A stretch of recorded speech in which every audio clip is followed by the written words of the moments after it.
Hello again, or if you're new, welcome. My name's Matt and this is my channel, You Can Change Vegan, where I make short recipe videos. Today I'm showing you how to make these savoury muffins, which are great for breakfast, lunch or dinner. The first step is to preheat our oven to 190 Celsius or 375 Fahrenheit.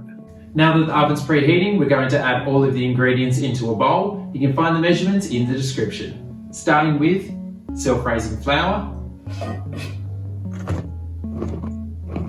and baking soda to help the muffins rise, and then season with salt and pepper, and a little chilli if you like it spicy.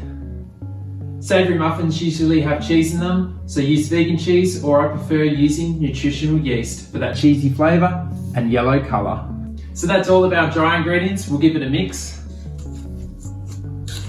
and then create a well in the centre. For our two wet ingredients, we've got plant milk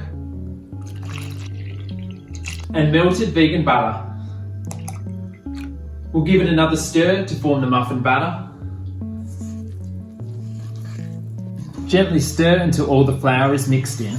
Right now we've made vegan cheese muffins, so let's add some of these veggies, starting with red onion, green capsicum or pepper, semi-dried tomatoes, and corn.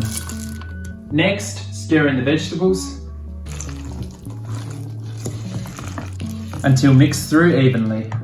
Prepare your muffin tray by spraying or lining, and then use 2 spoons to scoop the mixture into the holes.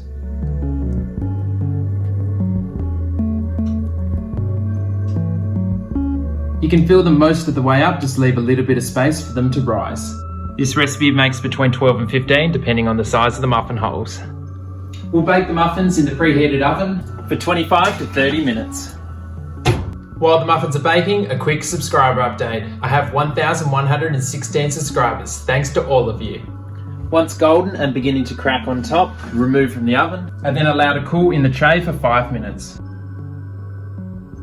Serve your savoury muffins with a little bit of vegan butter for breakfast, or take them to work or school for lunch, or have them with some soup for dinner. Thanks for watching. You can go to my channel for more vegan recipe videos, or there's 2 linked here.